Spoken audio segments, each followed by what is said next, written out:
I told you about the National Science and Maths quiz. It looks like Presec Legon has always been up there, getting the accolades. I said a number of wizards in the school, so they always tend to bookworms, etc.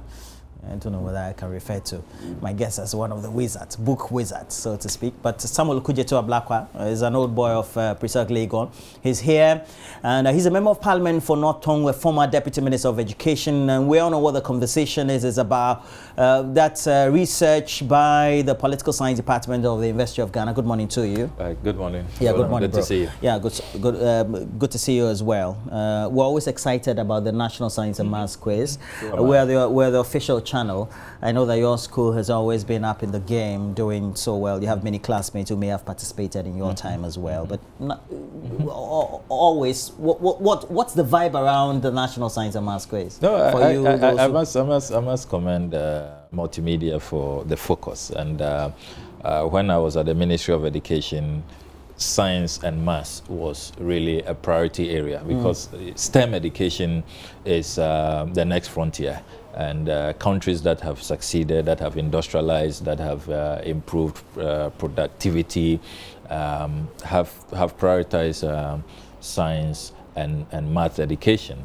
And so you notice that in a lot of the educational programs we rolled out, including the Secondary Education Improvement Project, we did prioritize science and math education. That is why we carried out an inventory of all the teachers we have in Ghana and realized that there was a shortfall of science and math teachers. I think about 73,000, if I recall accurately, and we had to fill those vacancies by bringing in WAEC to conduct special examinations for the best of graduates in math and science, and then we asked them to go for a second layer of screening, that's an interview, and they were recruited into the system to fill the gap. Then we also took note of the existing math and science teachers, because you see, the challenge in Ghana is that math and science is considered a difficult subject. The students don't really like it, which is not the same in Asia.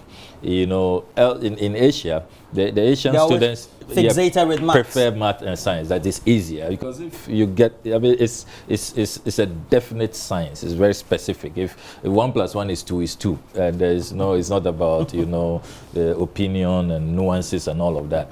And so we engaged Professor Anku, we engaged Professor Alote, God bless his soul. He passed away last year, and they retrained our math and science teachers. So I have been watching closely. The new administration has also continued some of those initiatives, and it's good. And I'm happy at the increasing interest in the National Science and Maths Quiz competition. That's the way to go. And I'm also happy with some of the occasional surprises where least and down schools, your category 2 or 3 schools, are able to come up, get to the finals and all of that. There are major upsets. It tells you that the other schools are also picking up. They are doing very well, and which also goes to provide testimony that the investments we are making in the low-grade schools, the low-performing schools, is beginning to yield the necessary results. You can't say that because you are in Presec or Wesley Girls or Achimota or St. Augustine's or in Fansipim or Adesadel, the so-called grade A schools. You can take things for granted. There are others who will give you stiff competition. So it's good to see the interest and the excitement, the buzz around the National Science and Maths Quiz. And I'm glad that you are, covering right from the, knockout stages as they qualify to be seeded into various groups. That's the way to go, and I think that it will create more interest in science and maths. When I was in Presec, we were always looking forward to the competition. I was not a science student; I was an art student. I've always had that interest to be on this path, so it's not surprising what I'm doing now. But for those who were science students, it's a big deal in Presec, and those who make the final selection, the 3 and the 2 reserve, we worship them like gods. We'll do anything for them. We make sure that give them special food, special food, special attention, and then they don't go home during vacations. It's taken very seriously, and I believe that it's the same in most of the schools that have done so well. We still have the record, I should think so. Yeah, you still do. The number of wins. The number of wins. Of picking up the trophy nationally, Except that we haven't won in a while. I think the last time was in 2016 or something of the sort. Yeah. So I'm hoping that this year we will, because some schools are trying to catch up. I think Prempeh is coming close. They are coming close. And we can't afford to allow Prempeh to catch up. At the top as Prempeh, then there's St. Peter's as well. St. Peter's, We had a decided. The usual suspects. So, the usual suspects. We wish the young ones well. And let me use this opportunity to also wish the BEC candidates well. Yesterday I toured the centers in my constituency and everything took off. You also shared Marset. I saw some of your colleagues sharing Marset. Yes, I had done that earlier. Okay. You branded them? When I sponsored the mock. For them. I sponsored mock, and then I also distributed computers, laptop computers, and boards. Schools, for the school. So it's good. I think that these interventions by members of parliament, by DCEs, the various community leaders, chiefs, queen mothers, it does help. We have always said that education is a community effort. It's not a reserve for just the teachers or the students. We must all get involved to support the candidates. And I do hope that all of the investments we are all making will pay off, and our candidates will make us proud and transition to the next level. And take over the leadership of this country and send us to the promised land.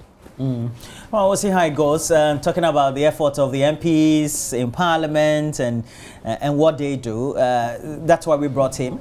We're expecting to have Kitri Frimpong from the Political Science Department of the University of Ghana for us to have that focus on the research and the findings therein that have been published, for which, of course, we've had Mr. Ablakwa also make some contributions to in the media, definitely. And you can find that at least the survey was just purely on performance of the MPs, the interactions they'd had, what sort of responsibility that they wanted from them, and then what the perception levels were. And there were a number of respondents across board, 27,000 in excess, with 500 in all. And well, you can see the numbers, the male and female in that category, respectively. But going forward, you also had the age respondents, and you could see that it swelled between the ages of 25 to around 40.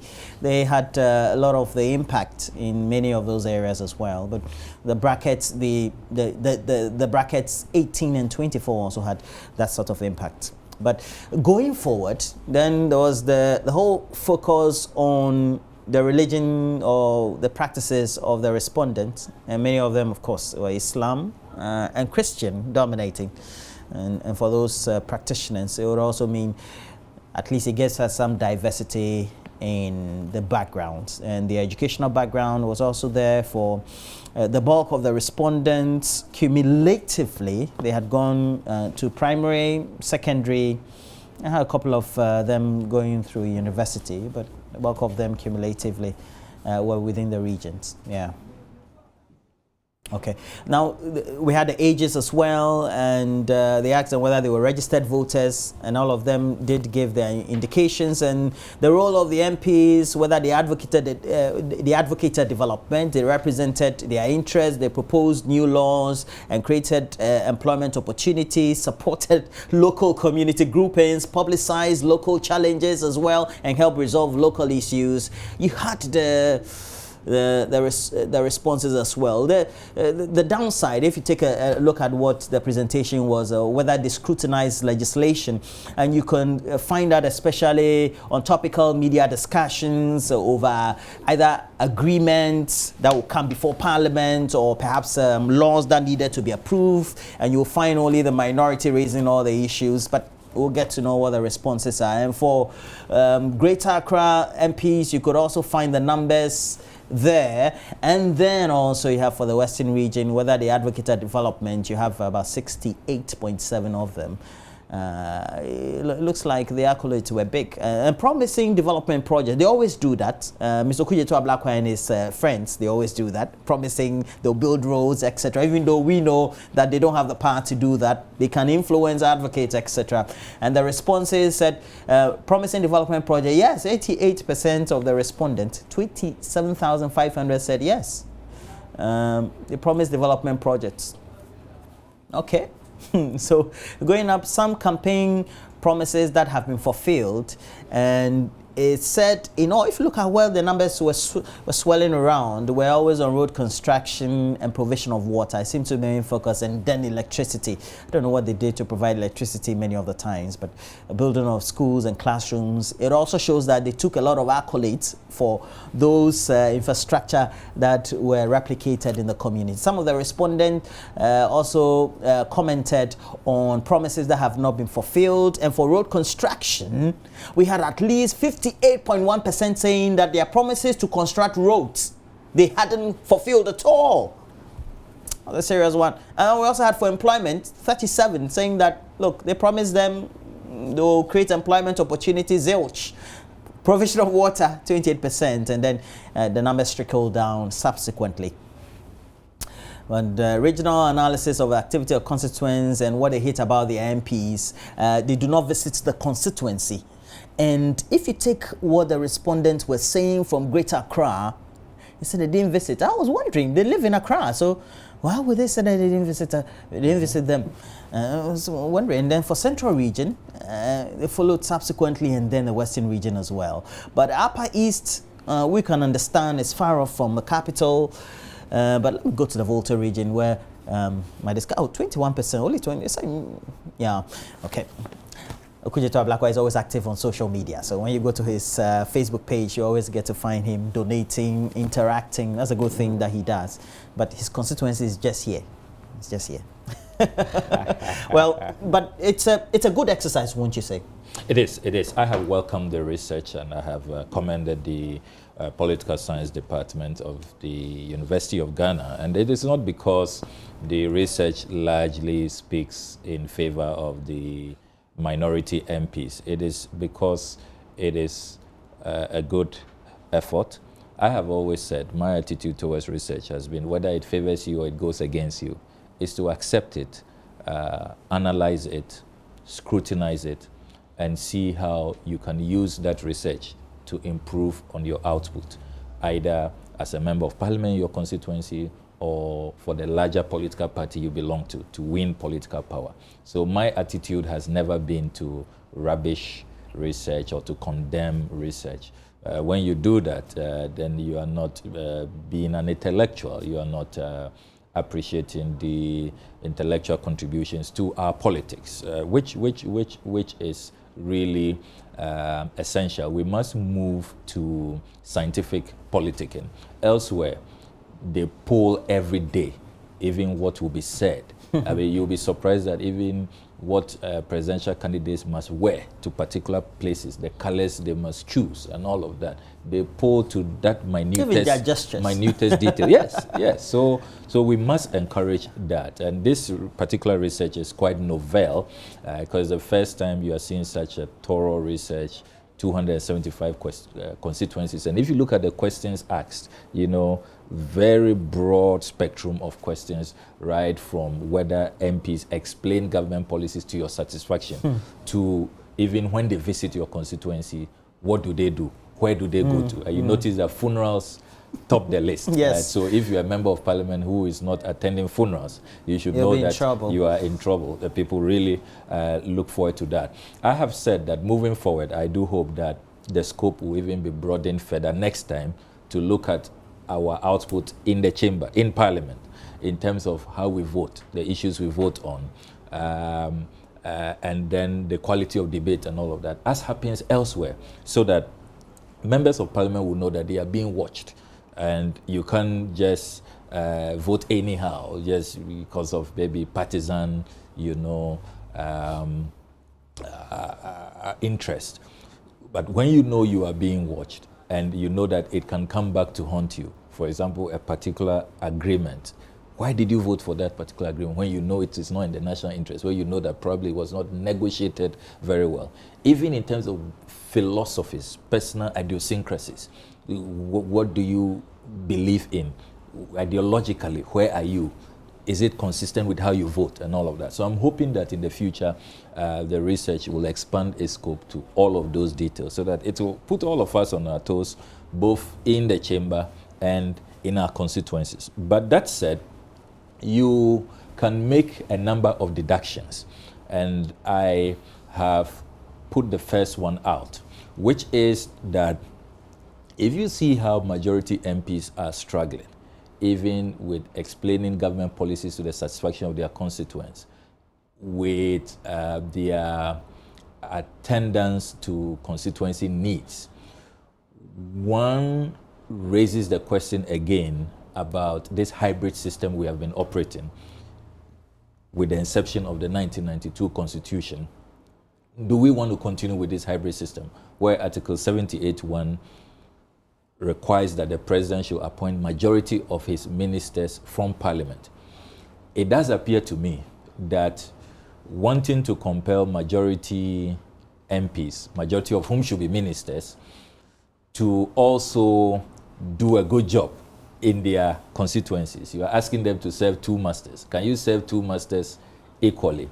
Can you look into a bottle with your two eyes at the same time? It's a tough call on members of parliament. And perhaps we may want to take a second look, because even the Constitution Review Commission has recommended a departure, that we should free the hand of the president to appoint people from wherever. If he wants to take some from parliament, fine, but the majority demand on the president should be amended. That's what the Constitution Review Commission. There are some who have advocated strict separation of powers. Strict separation. As happens in other places. And I tend to subscribe to that. I have wore two hats, where I was a minister, a deputy minister, and an MP. And then now I am an MP alone. And I noticed that now you can have more time for your constituents. You can have more time for scrutiny. And so I'm not surprised that the research reveals that minority MPs are doing better, even in terms of understanding and appreciating government policy, government programs that are brought to because Parliament. what you have more time now you have to do scrutiny. You have more time to do scrutiny, and you know, often the minority side will be held accountable if, for example, you in the media make some discoveries, and you will ask that how come nobody saw it. At least for the majority side, we know that, you know, they tend to want to give their party the benefit of the doubt. They want to please the president, catch the eye of the president. But it is for you in the minority to be scrutinous. So again, we have to take a second look at this hybrid system and perhaps agree with Baron de Montesquieu that a strict separation of powers is more beneficial to a democracy. But then there is also the matter to do with promises and the performance of a government. I have been poring over the poll, and by the way, let me say good morning to the good people of North Tongue. I noticed in the constituency by constituency analysis that they spoke very highly of me. I'm really touched, and I was the best performing MP in the Volta region. I scored some 67% in terms of the overall averages that they put together. So I want to thank the chiefs and people of North Tongue for their kind thoughts. And if you take a look at the polls too, there was a great indication that for the constituents who wanted their members to be retained or their MPs to be retained, at least 52% came from the Volta region. Yes. And subsequently for the division, we had the same number, 52% for OT region as well. Yes, yes. And so I was making the point about promises. It does appear that if you look at the indices. Yes, the indices, the general, if you like, feeling that the government has not delivered on its promises is affecting their members of parliament. If you look at the the study. So can you explain that further? Yeah. For example, and we saw from the poll, the MPs said, according to what the respondents or their constituents gave out by way of their responses, the MPs promised they'll build roads, and we're having road, schools, and water provision and health facilities provision being the 4 benchmarks by which they tend to judge, and the lowest that they graded the MPs on, especially from the Ashanti and then the Eastern region. Yes. But by what benchmark would they have a certain linkage to what generally was promised by the government in power, the political party in power, and vis-a-vis how can that influence the MPs? Yes, you can make the inference, which is very clear, from the assessment of MPs on their deliverables. You notice there was a table where the constituents were asked, what do you expect from your MPs? And you notice that advocate for development is number 1. Even in Greater Accra, about 51%. Western region topped with 68.7%, who say that they see their MP as a development advocate. And mind you, development advocate is different from development agent. And we all do it as members of parliament, where we say we will go and lobby. Yes, we know we don't build roads, we don't build hospitals, but we will go and lobby. We will tell our government, or it's in our manifesto, we have promised it. We will make sure that it is done. And some even, play the card of proximity. Oh, you saw how the president was chatting with me, or how the flag bearer, holds me dearly. I'm close. I have access. I don't need a middleman. It always comes up in the campaign, and so you see that people will project, pictures of their proximity with the flag bearer. So you can tell clearly that where the government is performing, for example, in OT, if you pore over the details of the report, you notice that the only MPP MP in the OT region, the Honorable Jato, is doing well. I want to believe that it is linked to the fulfillment of that promise to create the OT region. So he's benefited from that. Now, the poll reveals that the MPs in the MPP strongholds, Ashanti region, Eastern region, are not doing well at all. And you notice also that when it comes to the development needs of the people, it's very high, that those development needs are not being fulfilled. So you can see a correlation between where the expectations are high, we have voted for the MPP, we expect that the promises will be delivered. So MPs will have to also put pressure on the executive to deliver, because it affects them as well.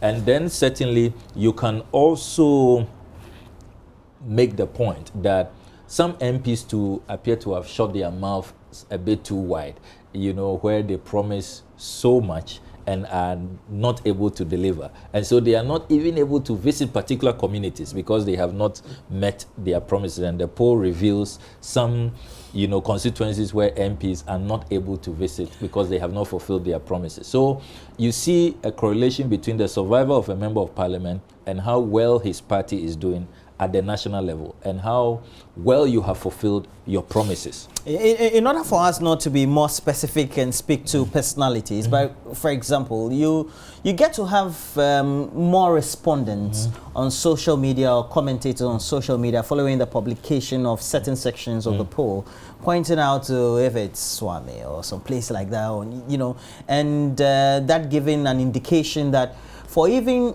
where you have strongholds of the party in power, in which if you're elected, automatically you become an MP.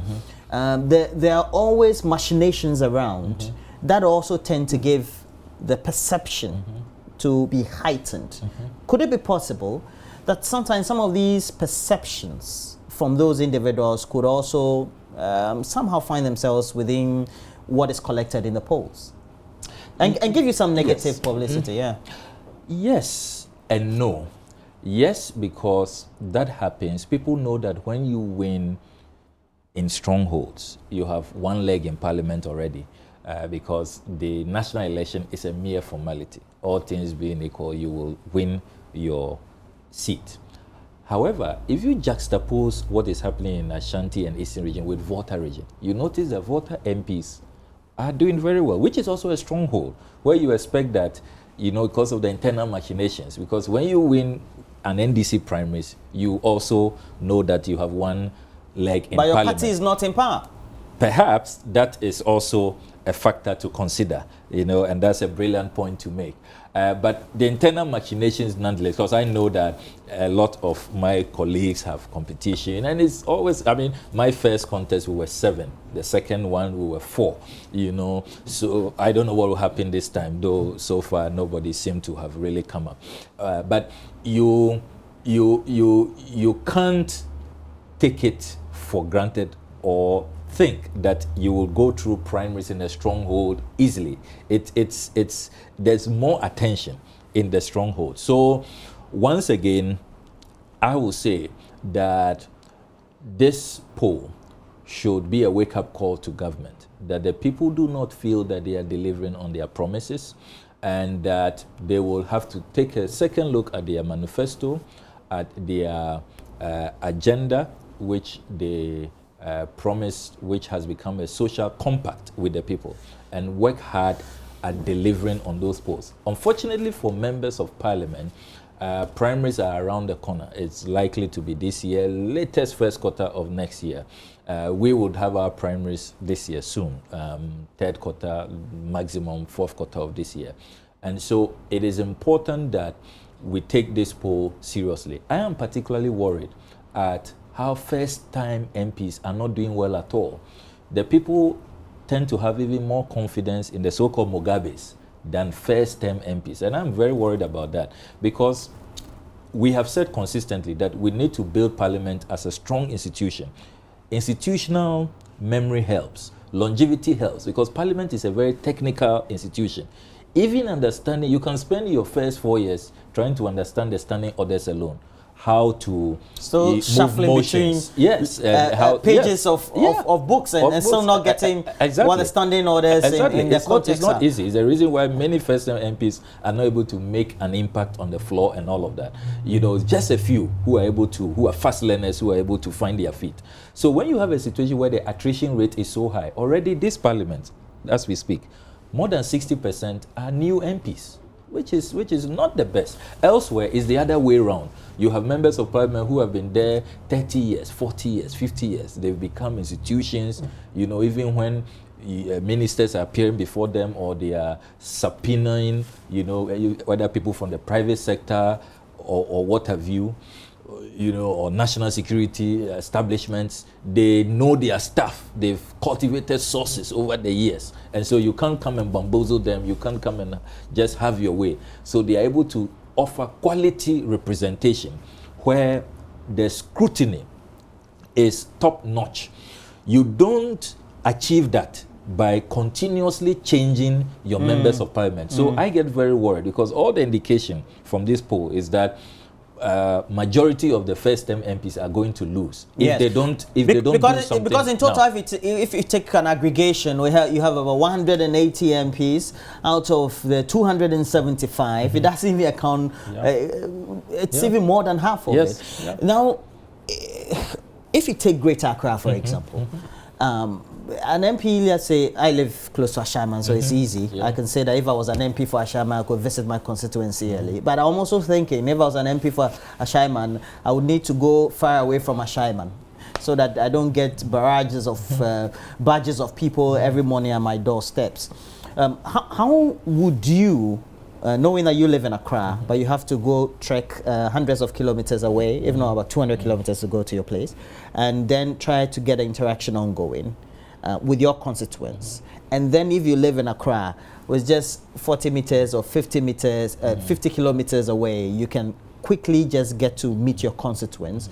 Could you be in a certain position of a lack of mindedness in such a way that the interactions will not be more? Because we're having, particularly those in urban areas or Greater Accra, where we have the legislature not getting the contact hours or periods with their constituents. Yes, I mean, I honestly am not surprised with the revelation that urban MPs and MPs in Greater Accra, their constituents do not feel that they are really in touch with them as they should. And their constituents do not see them as visiting. You see, when you live in your constituency, there's a tendency to have a certain false sense of availability. I'm available. The fact that you are available does not mean that you have actually carried out an outreach and you have reached out directly. So presence is not contact. Exactly. Presence is not contact. So it's a wake-up call for members of parliament in the capital that you must still have an outreach program, because those of us who live outside, we know that, look, we're always conscious that we are not living in the constituency permanently because we must be in parliament Tuesday to Friday on ordinary days. So we always have a program. I'm virtually every weekend in the constituency, and I have a program that I follow because I have 6 traditional areas. So I must make sure, because they are always watching. There's always competition amongst these 6 traditional areas. So if you are spending too much time in Bato, the people in Mafa, in Dofo, in Fujoku, Togome, Volu will be watching and will not be happy. So you must make sure that you go around. Even when you are carrying out initiatives, interventions, you must make sure you spread them across. So that is the challenge. I think that living in Accra is giving some Accra MPs, or most Accra MPs in this instance, as the poll reveals, a certain false sense of presence or availability, that, oh, I'm around. They can come to me. They know my house. They know I live with them. But no, the electorates are very sophisticated. They expect of their members of parliament to come to them. You know, the vote that they give us. I recall the first time I was going around to campaign, I was surprised to see the placards. No light, no vote. No water, no vote. They see their vote as a bargaining chip that they must get results from the thumb that they use in the elections. And so I do hope that this will be a wake-up call. I hope it's not too late, as primaries are around the corner, for members of parliament to quickly redress these concerns that have come up. In the analysis of what the result or the responses have been, per what the report is, 2016, just like we had in 2008, just like we had in 2000, you have a mauling in which strongholds of, let's say, a party in power as linked to the transition, you have change in the voter pattern. And so you have party in power having its MPs or candidates losing a lot, happened in 2000, happened in 2008, and massively in 2016 as well. Could it account for perhaps all those negative responses, which is resulting in at least 180 MPs averagely having their seats in danger? Because traditionally, if somebody is in a stronghold of a particular party, the demographic speaks volume of that, but maybe because of disaffection, lack of contact hours, they may decide to make a switch. We've seen in Greater Accra Central region, and now thinking maybe they made a mistake. That could also have some perceptive influences on what the responses are. Is it possible? It is, and you see, what the poll also reveals is that the constituents are following MPs keenly. So all of what transpired in the last elections, they have very fresh memory of all of those developments. And if you don't move into heal wounds, it catches up. You will be punished for it. So once again, it reminds us that the acrimonious politics, even internal politics, we need to watch it and place a dampener on how acrimonious our primaries get.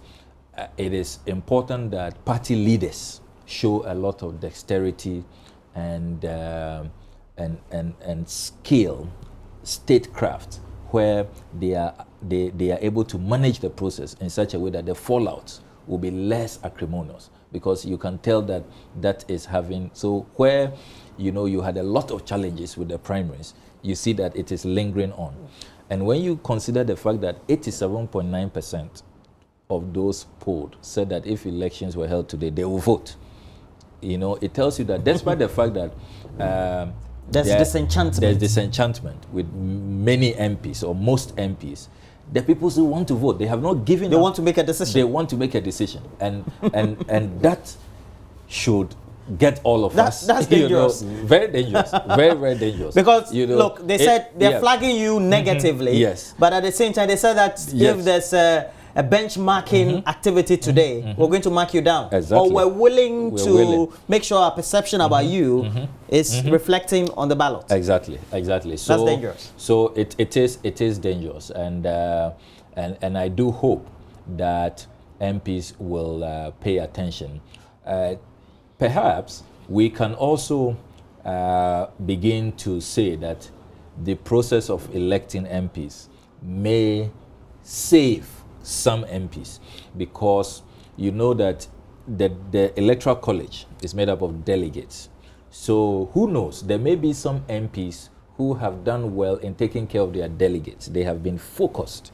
I know some MPs who do that, though it's quite risky, because sometimes the larger community can influence the delegates. They can even warn the delegate that, hey, we don't want this guy. If you go because of your personal interest or what you benefit from him, they do? If you go and vote for him, they do. So MPs must still watch out. Those who may be taking succor in the fact that, as for me, I take care of my delegates. They are always on my personal monitoring list, and have all kinds of incentives for them. You may not be able to buy insurance in that. You must be careful because of the larger influence. Because if you look at this poll, it tells us that the researchers took 5 electoral areas in every constituency on the average. So they may not have spoken to all the delegates. And remember, there is delegates who are going to vote, not the larger community. The last time the NDC experimented with the universal adult suffrage, where everybody in the constituency, we opened the floodgates. And there are many fallouts which we thought that, was not the best. So we are back to the delegate system. So that can present its own nuances. Nonetheless, let there not be complacency amongst members of parliament. I do hope that members of parliament will take this poll seriously. There are many other indicators in the poll which we can learn from in terms of what the people expect. I was surprised to realize that even in the capital, in Greater Accra region, majority of voters still see their MPs as development advocates. Because of the level of our development as a country, you cannot just say that, you want to be a lawmaker and excel only on the floor of the House. You must. We haven't gotten there, you say, our pattern of development. So we're at a threshold where we're almost getting there. We're not there yet. I think we're just 30% there. We'll see how they go. That's perceptive, again, from me. But talking about perception, we decided also to elicit more of your views on Facebook and other social media handles. But let's focus on Facebook, JoyNews on TV. And we pose a question, what you think about the research which is indicating that apparently more NDC MPs were said to be performing better based on what the responses are. And we have Rafael Pari Lamba. This current government is a big disappointment, he says. We have Abinye Abdulaziz. The research is true reflection of our thinking. Some don't deserve to go to parliament again. Some of the NDC MPs are doing little, hence must up their game, else they would also be voted out. But in all, we're satisfied with the performance of the NDC MPs, especially with the new MPs. We have Yakubu Prince. The NDC are performing in which categories? He wants to know. What's he saying? Hayford, Wood, Ayim, because of their false allegations. Roosevelt, Nana Yabua Golden. NDC opposition performance is better. Congratulations for opposition MPs. Tremendous performance. Keep opposition for 100 years to develop our nation. We are delighted to have you guys in opposition, he says. And then we have Jibodi, Yawo, KKD. Nothing to say about it. How can the boys be beating the men? Chife Aya and Al Hassan Razak says that's true. NDC, working better than this MPP or these MPP MPs it should be. Obed Kofi Lepo, it should be a Liverpool fan. He says credit the Deputy Education Minister for pre-tertiary education, making reference to Dr. Educhum for his hard work. Now the main minister, Dr. Matthew Opoku-Prempeh. Talking about Opoku Prempeh, though, was said to, according to what the research said, it's said to be the best performing minister, so to speak. Raphael Parry Lamba says, our dumb attitude would always not see truth because of politics. What has opposition got to do with NDC performing better? It is true. MPP are doing better, but folks won't take that lens off their eyes. Napo, Sheke, best minister for where? Alfa Romeo. It's the name of a car. We have Anili Isifu Azuma. Ablakwa for me is the best MP in Parliament. Congratulations to him. I was supposed to say some minutes ago. And we have Anili again. Says, I doubt the credibility of the report, especially naming Education Minister as the best performing minister. Well, he's been able to supervise free SHS. I ask, I guess, what he thinks about it. Janet Bunny says, it can be true to some extent. And we'll have more of the comments up there. Please make sure you go there. We have Big Ba Bright. Napo Best Minister. It continues there as well. But it looks like the accolades have been up there because it should be free SHS, right? Yes, I'm sure. I mean, because that's most of your constituents are beneficiaries. All of them. Not most, all of them. You mean free SHS? You mean all of my secondary school constituency? Yeah, because those in that category. That category. Yes, yes. Because they should make up, I think, about 6-7% of the population in my constituency. I mean, we have always said that free SHS is a noble policy. Our point of departure was about the implementation strategy. Remember that it's a constitutional edict where political party has a choice. The Constitution is very clear, Article 25, that progressively free secondary education, even all the way to the tertiary level when our economy gets to that point. That's the philosophy of the framers of our Constitution, which we must applaud. We've done F-cube, that's the basic level. Even there are still challenges. We should not take our minds off because the foundation is very, very important. But we still believe that there's a need for some tweaking. We think that the double track system is bad, that it ought to be demolished. Our candidate has said that he will totally abolish the double track system and return to the Mahama Community Day schools, carry out a rapid construction and completion of those schools so that we can have enough space to accommodate the free SHS students. That's the way to go. I think that generally the views that are being expressed are what people expect from their members of parliament. That the members of parliament must be visible. The people must see what you are doing. That's transparency and accountability in governance. And I am hoping that members of parliament will use also new tools. I notice that not all MPs are even active on social media and all of that. It is important that what you are doing as a member of parliament, you should try and give your activities oxygen. Let there be visibility. Let people see what you are doing. And the electorate are getting very, very sophisticated, very, very sophisticated. And so you must pay attention to that.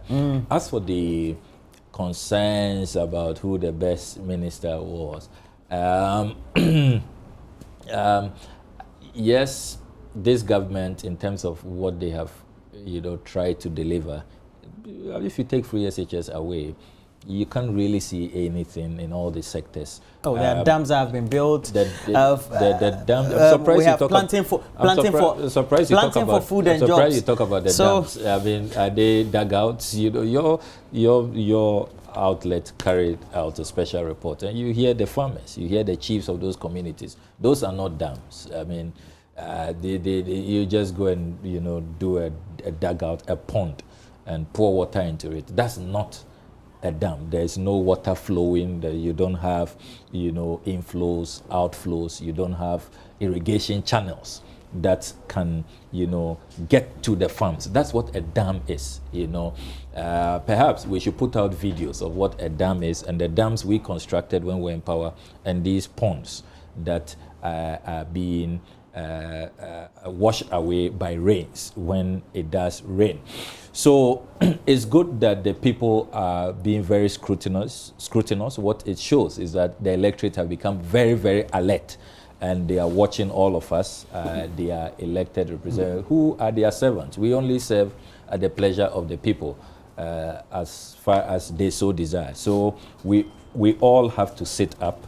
That is what this research shows, and make sure that we deliver on the hopes and aspirations, the will of the people, and fulfill our promises. And don't put out promises you cannot deliver on, because it catches up with you. Yeah. And I see that a lot of the suffocation, a lot of the non-performance, the anger, MPs who cannot go back to their communities, is because of these failed promises and putting out utopian promises that you cannot deliver. So there are lessons there that we must all learn. Some comments there, comprehensive comment, bullets from Samuel Okudjeto, Black Member of Parliament for North Tongue. I'll leave you with this. And Dr. Isaac Owusu-Mensah, the lead researcher, he presented the findings yesterday at that forum, and he gave out, I don't know whether this is a caution. I'll conclude with this, and I quote him: members of Parliament must gauge the mood of their constituents in deciding whether or not to contest again.